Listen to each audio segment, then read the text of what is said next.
Mohamed Abdel Azim of Euronews talks to the chairman of the non-religious Ghad party, Ayman Nour. In your opinion, in which country have certain Egyptian politicians put the money they've taken?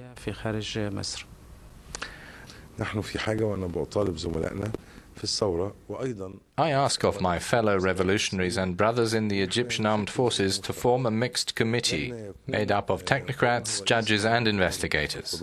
The representatives of the revolution and the armed forces, as the guarantors of everything happening today in Egypt, would supervise this. This must be a technical and not a political committee to analyze all the information and all the figures, to see to what extent they are the real figures. If it is found to be the case, the matter must be transferred to the chief prosecutor of the Republic, who will in turn transfer it to the presiding judge. Is it possible we'll see Mubarak's family brought before international or Egyptian tribunals?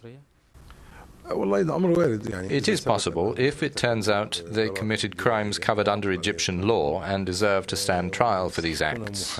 I would be the first to ask that they be given a fair trial. Within Egypt, what's your opinion of the Muslim Brotherhood's political presence today?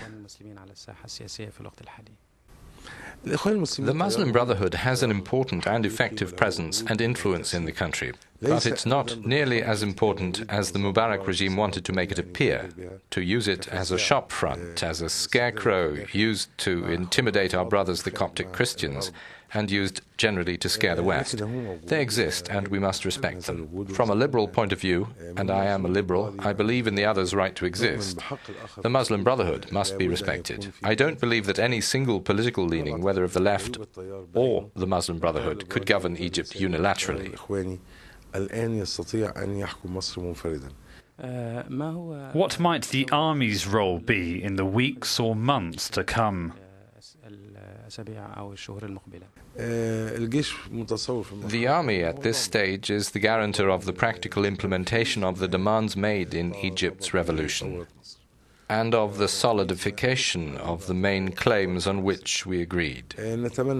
I hope it will succeed in this mission and will reach out to us in cooperation and dialogue.